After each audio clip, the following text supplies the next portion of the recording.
ॐ ब्रह्मानन्दं परमसुखदं केवलं ज्ञानमूर्तिं द्वन्द्वातीतं गगनसदृशं तत्त्वमस्यादिलक्ष्यम् एकं नित्यं विमलम् अचलं सर्वधी साक्षिभूतं भावातीतं त्रिगुणरहितं सद्गुरुं त्वां नमामि।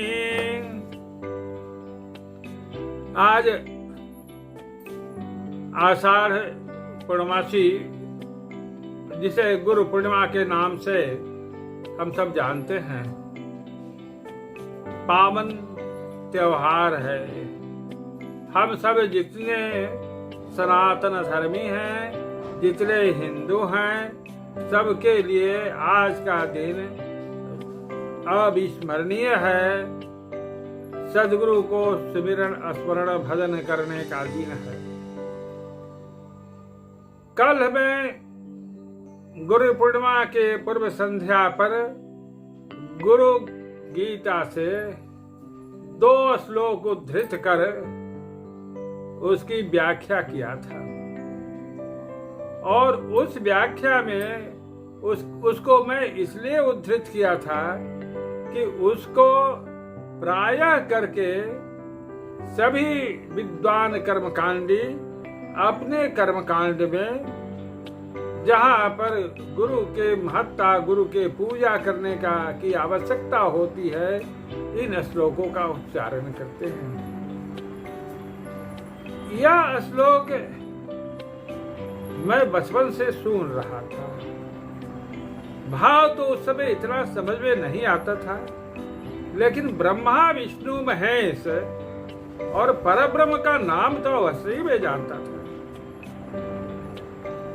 मेरे मन में उस बाल्यकाल में एक प्रश्न आता था। एक मेरे गांव में ही, मेरे गोत्र में एक कुल गुरु आते थे। सब लोग उनको आदर सम्मान तो करते थे। वे जिनके दरवाजे पर रहते थे, वे संस्कृत के प्रकांड विद्वान थे, और अपने घर पर वे गुरुकुल भी चलाते थे। जैसे वे आवे, उनके चरण पर सर रख करके वे इन श्लोकों का से उनकी प्रार्थना करते थे, उनका चरण पखारते थे, चरणामृत लेते थे, आसन पर विराजमान कराते थे। हम भी उनके दर्शन के लिए जाते थे। संध्या समय सूर्यास्त होने के पहले उनके पास भीड़ लग जाती थी। वे अपने झोला से एक पथरी निकालते थे, एक सोटा निकालते थे। सोटा लगता था कि घिसते घिसते अब एक हाथ का रह गया था। कुछ भांग का पत्ती निकालते थे, उसको धो करके उस पथरी में डाल देते थे। पथरी कहते हैं वो पत्थर के बने हुए कटोरा को, और उसी में उस डंटे से उसको पीसते थे, और बीच बीच में उनका सत्संग भी चलता रहता था। पुनः जब थोड़ा सा पिस जाता था तो उसमें किशमिश डालते, काजू डालते, अखरोट डालते, पिस्ता बादाम डालते, इत्यादि इत्यादि सब मेवा डालते रहते थे, और डाल करके एक बड़ा गोला तैयार होता था। वो गोला का एक छोटा अलग टुकड़ा बना देते थे, और बड़ा गोला अलग रहता था। अब अपने झोला से कुछ निकालते थे, और उससे पथरी पर ओम नमः शिवाय लिखते थे। फिर उस बड़े गोले को उस पर लपेटते थे, और लपेट करके और शिव जी के स्तवन का कुछ मंत्र बोलते रहते थे, मानो भाव विभोर होकर उनका स्तवन कर रहे हैं। स्तवन जब समाप्त होता था तो छोटे गोले में से उसको पचाने की शक्ति भर जो भांग लेना चाहते थे उसको दे देते थे, और बड़े गोले को बस अपने मुंह में ले लेते थे। पथरी पे भी कुछ लगा रहे, इसलिए उसको धो करके कटोरा में ले लेते थे, उस पानी को पी जाते थे। कुछ देर के अंदर में ही देखते थे कि उनका आंख एकदम लाल हो जाता था। इसके बाद वो अपना नित्य क्रिया के लिए निकल जाते थे। मेरे मन में प्रश्न उठता था कि जब यह स्वयं ब्रह्मा विष्णु महेश हैं, तो इनको शिव जी के स्तवन करने की क्या आवश्यकता? पुनः शिव जी को यदि वह भांग समर्पित कर रहे हैं, यह भाव समझा जाए तो शिव जी तो स्वयं योगाभ्यासी थे। वे तो ब्रह्मानंद में निमग्न रहते थे, उनको यह नशे की क्या आवश्यकता थी? उस आनंद के सामने यह जो नश्वर नशा खा करके आनंद तो आता नहीं है, यह तो जड़ आनंद है। या तो ऐसे व्यक्ति श्लोक के भाव के अनुसार सद्गुरु नहीं हो सकते हैं।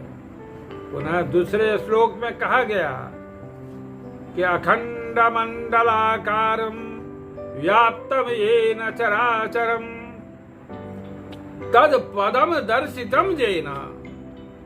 जो उस परमात्मा की विशेषता बतला करके कहा गया कि उस चराचर जगत में जो व्याप्त है, सर्वाधार है, सर्वशक्तिमान है, उस परमात्मा का जिसका कोई परिधि नहीं है, कोई स्थान ही नहीं बचा हुआ है जहां पर वह नहीं है, उसको जिसने साक्षात्कार कर लिया है, ऐसे सद्गुरु को प्रणाम है। तो ऐसे सद्गुरु क्या यही है? और उसी समय से जो भाव मेरा जागृत हुआ था, मैं सद्गुरु, सच्चे सद्गुरु के तलाश में मैं लगा रहा। कोई हमको उसके अनुकूल सद्गुरु मिल नहीं रहे थे। धीरे धीरे समय काल व्यतीत होता रहा। अंत में हमको उस सद्गुरु का परिचय मिला, जिसका संकेत हम कल रीत धर्म के व्याख्या करने में बतला दिए थे कि वे अविनाशी सद्गुरु हैं। जैसे परमात्मा है वैसे ही वो भी है, चेतन है। कोई उनका पंचभूत का शरीर नहीं है, लेकिन जब जैसा चाहते हैं वैसा स्वरूप धारण कर लेते हैं। वही परमात्मा के रीत धर्म को जानने वाले हैं। परमात्मा की जानकारी कैसे होगी हमको, किस रास्ते से हम परमात्मा को प्राप्त कर लेंगे, किस रास्ते से चलने पर हमारा मुक्ति धाम पहुंच सकेंगे, वैसी वह उस ज्ञान को क्रियात्मक रूप से वही जानते हैं। और उस उनके प्रकट होने के बाद में परमात्मा अपना स्वाति, अपनी शक्ति उनमें प्रवाहित कर सकते थे, प्रवाहित करके उनको सद्गुरु बना देते थे। जिनमें अब वे उस धार को प्रवाहित करते हैं वही सद्गुरु हो सकता है। अन्य कोई विद्वान कितना भी हो, वह उसको मुक्ति धाम किसी को भेजने का अधिकार नहीं है। केवल वही सद्गुरु मुक्ति धाम भेज सकते हैं। और उनका जो ज्ञान है वो अकाट्य है। बात अभी जो मैं मंत्र बोला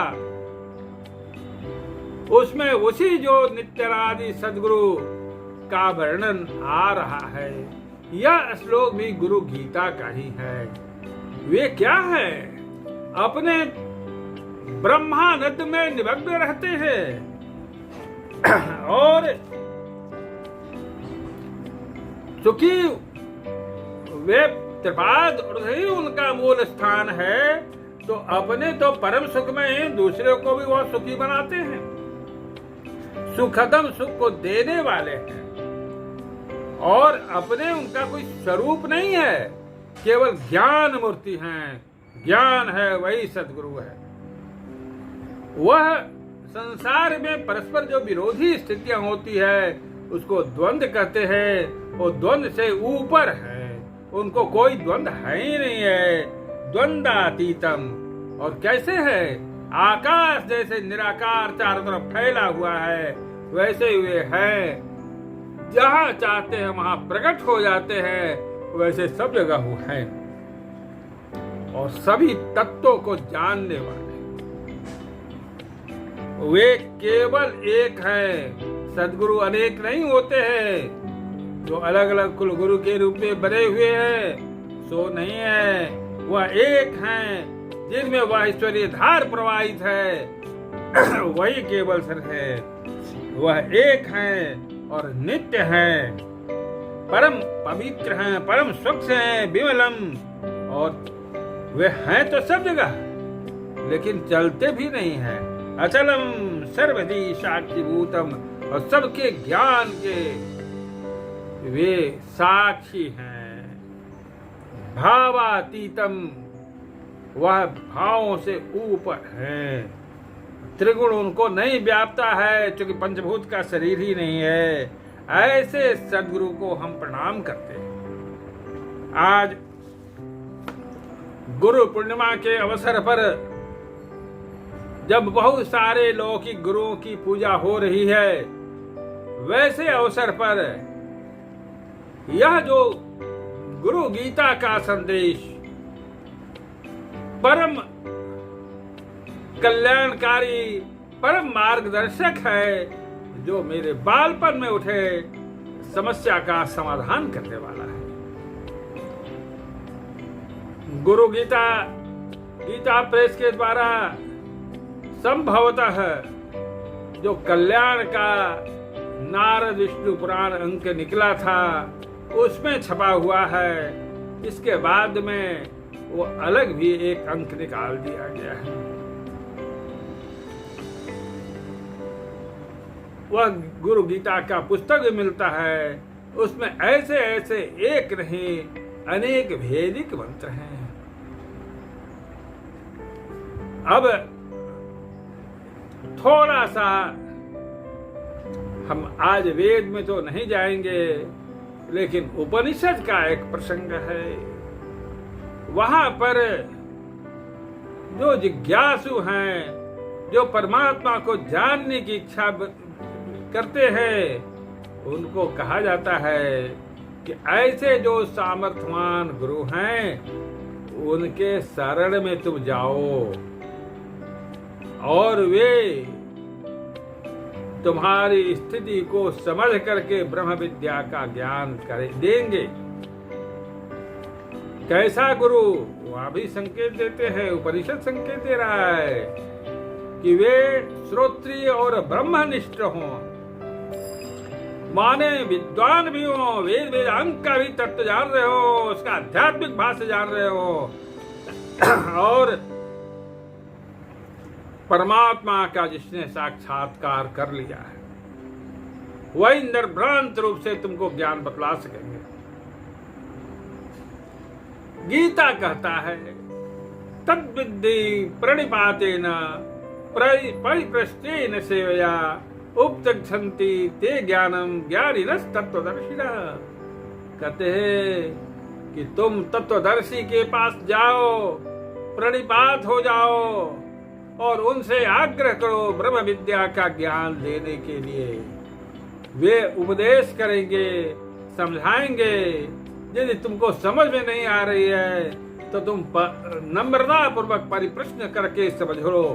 परिप्रश्नेन सेवया तब उपदिक्षन्ति ते ज्ञानम ज्ञानिनस्तत्त्वदर्शिनः। वह जो तत्व को जानने वाला है, जिसने परमात्मा का साक्षात्कार कर लिया है, वे तुमको वह बतलाएंगे जिस मार्ग से वे चल करके परमात्मा का साक्षात्कार कर सके हैं। वही मार्ग सत्य होगा। जो गमन ही नहीं किया है, उसको रास्ता की जानकारी क्या होगी?